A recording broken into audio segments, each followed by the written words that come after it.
एक दिन राहुल मंदिर जाता है अपने मम्मी के साथ। राहुल का मन मंदिर जाने का बिल्कुल भी नहीं था। वो अपनी मम्मी के कहने पर वहां गया हुआ था। राहुल को नहीं पता था उसका आज मंदिर जाना उसके जिंदगी को नई दिशा देने वाला था। राहुल की मम्मी मंदिर के अंदर चली जाती है। वही राहुल मंदिर के बाहर अपनी मम्मी के आने का इंतजार करता है।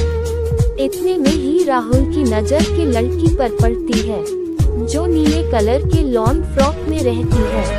वो देखता है कि एक छोटा बच्चा उस लड़की के कपड़े को पकड़कर खींच रहा था। ये देखकर राहुल हंसता है, पर जैसे ही लड़की उस छोटे बच्चे की तरफ पलटकर उसे डांटती है, राहुल उसे देखता ही रह जाता है। वो लड़की राज को इतनी खूबसूरत लगती है कि उसकी नजर उससे हटती ही नहीं है। राहुल मन ही मन सोचकर दुखी भी हो जाता है। वो सोचता है कि ये बच्चा उसका है, मतलब इस लड़की की शादी हो चुकी है, वरना इसे तो मैं जरूर पटाता। थोड़ी देर में उस बच्चे की असली मम्मी आकर उसे अपनी गोद में उठाती है। ये देखकर राहुल एकदम खुश हो जाता है और अब सोचता है अब इस लड़की को कुछ भी हो जाए अपने हाथ से जाने नहीं दूंगा, इसे मैं अपना बनाकर ही रहूंगा। लड़की मंदिर से जाने लगती है तो राहुल भी उसके पीछे पीछे चला जाता है। थोड़ी देर में लड़की की नजर राहुल पर पड़ती है तो लड़की उसको गुस्से में देखकर नजर फेर लेती है। ये देखकर राज की हिम्मत आगे बढ़ने की नहीं हो रही थी। फिर वो सोचता है मेरे पास यही मौका, क्या पता अगली बार ये दिखे न दिखे। पर उसे डर भी लग रहा था कि अगर वो आगे बढ़ा और उसने उसे कुछ कह दिया तो उसकी बेइज्जती हो जाएगी। इसलिए वो चुपके चुपके उस लड़की का उसके घर तक पीछा करता है और उसका घर जान लेता है। दूसरे दिन शाम को उसके घर के सामने इधर उधर घूमता रहता है और उस लड़की का बाहर आने का इंतजार करता है। करीब आधे घंटे बाद लड़की बाहर तो नहीं आती, पर उसके दूसरे फ्लोर पर जो बालकनी है वहां आती है। वो खड़े होकर उसकी तरफ देखता जाता है। लड़की की नजर भी राहुल पर पड़ती है। वो सोचती है ये तो वही मंदिर वाला लड़का है, ये मेरे घर तक पहुंच गया। फिर वो उसे नजरअंदाज करके घर के अंदर चली जाती है।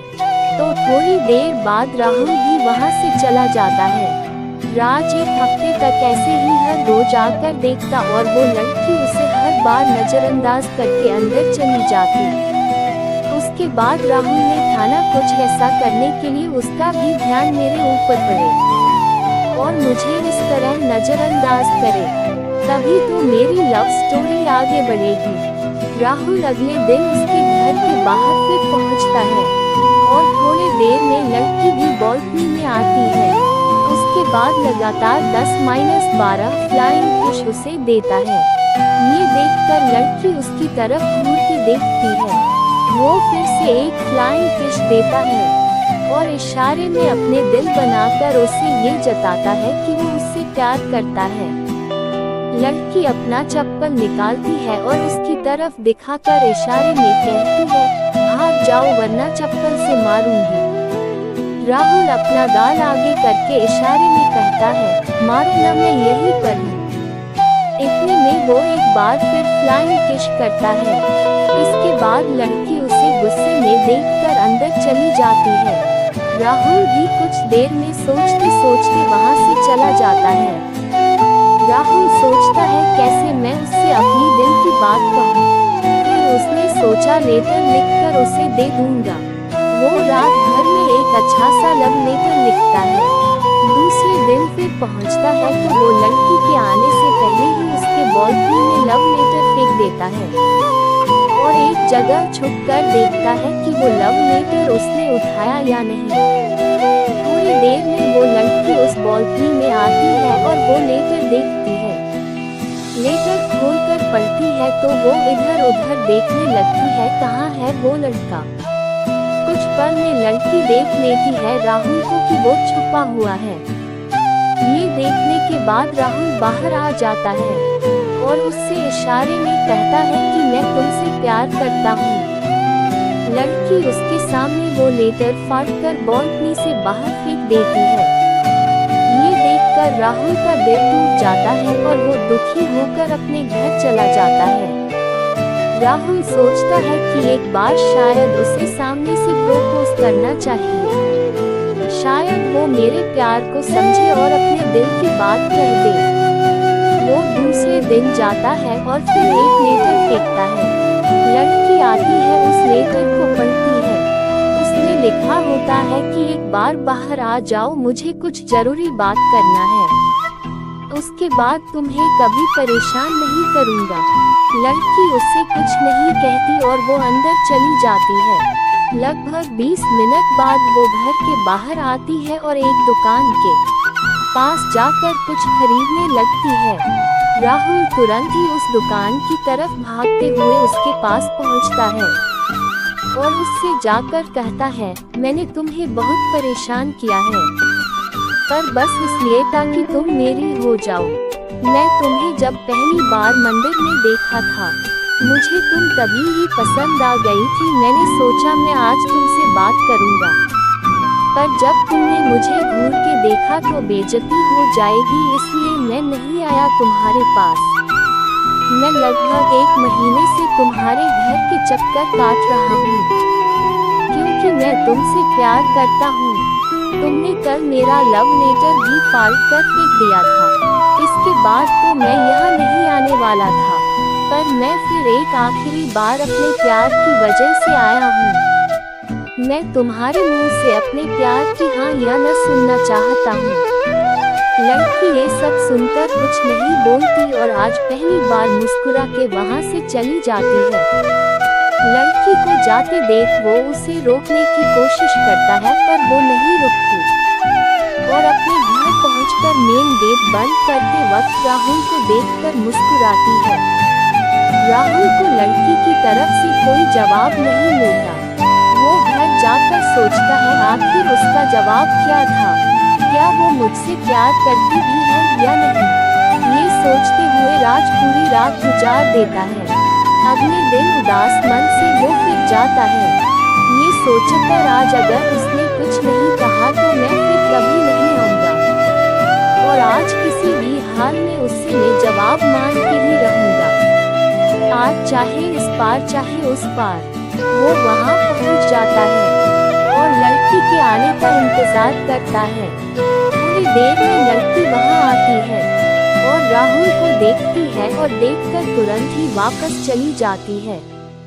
राहुल समझ जाता है वो उससे प्यार नहीं करती। वो घर जाने से पहले दुखी मन से वही लगे सीट पर अपने सिर को नीचे करके बैठ जाता है। लगभग 10 मिनट बाद उसके पास एक मुड़ा हुआ लेटर आकर गिरता है। एक लेटर को उठाते हुए वो बालकनी में देखता है तो वो लड़की वहाँ दिखती है। वो जल्दी से उस लेटर को खोलता है। उसमें लिखा होता है कि उस दिन तुम्हारा लव लेटर इसलिए फाड़कर फेंकी थी ताकि किसी को वो लेटर न मिले। मैं तुम्हारे लिए ही हर रोज बालकनी में उसी समय आती हूँ जिस समय तुम आकर मेरे घर के सामने खड़े होते हो। हाँ, मैं भी तुमसे प्यार करती हूँ। ये पढ़कर राहुल खुशी के मारे झूमने लगता है और लड़की की तरफ देखकर एक फ्लाइंग किस करता है और इस बार लड़की उसके फ्लाइंग किस को पकड़ लेती है और हंसते हुए अंदर चली जाती है। राहुल अब बहुत खुश हो जाता है और रात भर बस यही सोचता है कि मैं उससे मिलूं कैसे। वो दूसरे दिन उसके घर जाकर बाहर खड़ा होता है ताकि वो बाहर आए और मैं उससे पूछ सकूं कि तुम मुझे कब मिलोगी। वो उसको फिर से बालकनी में चिट्ठी फेंकता है और इसमें लिखा होता है कि कहाँ और कब मिलोगी, और चिट्ठी फेंककर राहुल वहाँ से चला जाता है क्योंकि उसे कोई और घर का काम भी था। पर उस बालकनी में उसकी मम्मी वहाँ आ जाती है और चिट्ठी पढ़ने लगती है। चिट्ठी पढ़कर वो इधर उधर देखती है। उसकी मम्मी समझ जाती है कि यहाँ जरूर कुछ गड़बड़ है और वो चिट्ठी फाड़कर फेंक देती है। राहुल थोड़ी देर में वापस आता है तो वहाँ लड़की नहीं रहती है। राहुल बहुत परेशान हो जाता है कि ये कोई जवाब क्यों नहीं दे रही है। अभी तक तो मुझे इसका नाम भी नहीं पता। राहुल इसी तरह 2-3 दिन आता है पर उसे न लड़की दिखती है न ही उसका कोई जवाब। वो बात क्यों नहीं कर रही है। अब राहुल सोचता है कि क्या हो गया उससे। उसने बोला तो था कि वो मुझसे प्यार करती है। ये सोच ही रहा होता है कि वो लड़की बालकनी में आ जाती है और राहुल की तरफ देखती है पर कुछ नहीं कहती न कोई इशारा देती है। ये सोचकर राहुल उससे पूछने की कोशिश करता है। तुरंत ही लड़की घर में चली जाती है। राहुल को इस बात से बहुत गुस्सा आता है और वो घर चला जाता है। वो अगले दिन वहाँ नहीं जाता। वो सोचता है ये आखिर उसने क्या लगा रखा है, कुछ बात क्यों नहीं कर रही है। राहुल सोचता है कि मैं उसे भूल जाऊंगा। थोड़ी देर बाद राहुल को बेचैनी होने लगती है तो उठकर बाहर चला जाता है। वो अपने आप को समझने की कोशिश करता है और ये कहता है खुद से चलो सीधा उसके कमरे में घुस जाता हूँ। उसके बाद उससे फेस टू फेस पूछूंगा कि तुम क्यों ये सब कर रही हो, मुझसे तुम चाहती क्या हो। वो रात के करीब 11 बजे उसके घर के सामने पहुंच जाता है।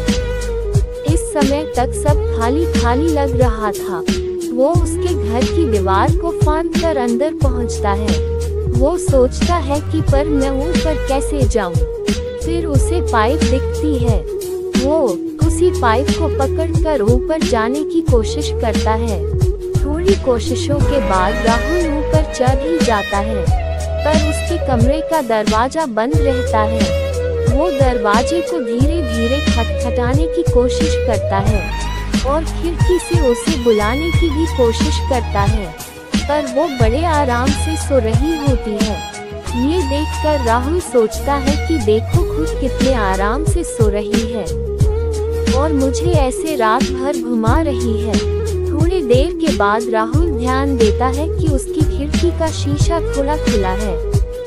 वो शीशे को पूरा खोलकर उसे धीरे धीरे बुलाता है पर वो नहीं सुनती है।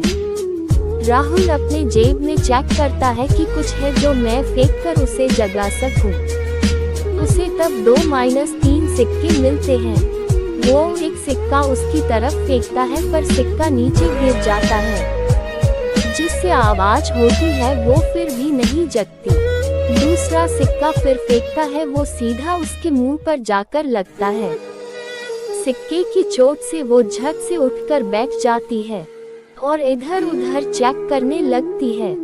राहुल उसे धीरे से आवाज देता है कि मैं हूँ, दरवाजा खोलो। लड़की को साफ नहीं दिख रहा था। वो पास आकर देखती है और उसे पहचान लेती है। उसके बाद दरवाजा खोलकर कहती है तुम इतनी रात में यहाँ क्या कर रहे हो, कोई देख लेगा तो हम दोनों की खैर नहीं। इस पर राहुल कहता है देखने दो, पहले ये बताओ तुम इतने दिन मेरे सवाल का कोई जवाब क्यों नहीं दे रही हो। मैंने तुम्हें चिट्ठी भी लिखी थी। वो कहती है कि मुझे कोई चिट्ठी नहीं मिली। राहुल कहता है अच्छा छोड़ो, ये बताओ कब और कहाँ मिलोगी मुझसे। लड़की कहती है कि कल उसी जगह उसी समय पर जहाँ हम पहली बार मिले थे। अब वो कहती है कि अब जाओ वरना कोई देख लेगा। राहुल वहाँ से तुरंत हंसते हंसते चला जाता है। दूसरे दिन सुबह मंदिर में जाकर उसका इंतजार करता है। वो थोड़ी देर में आती है। राहुल तुरंत उसके पास जाकर कहता है अब तुरंत मुझे अपना मोबाइल नंबर दे दो। वो नंबर देती है तो राहुल कहता है नाम तो बता दो, सेव क्या करूँ। लड़की अपना नाम बताती है, सिमरन। और वो पूछता है तुम इतने दिन से मुझसे कोई इशारा क्यों नहीं कर रही थी, नहीं तुम बालकनी में आती थी। लड़की कहती है कि घर के काम में उस समय बहुत ज्यादा व्यस्त थी इसलिए नहीं आ रही थी। राहुल अब खुश था और अब उसे इतने दिनों बाद उसका प्यार मिल चुका था। दोनों खुशी खुशी आज एक साथ हैं।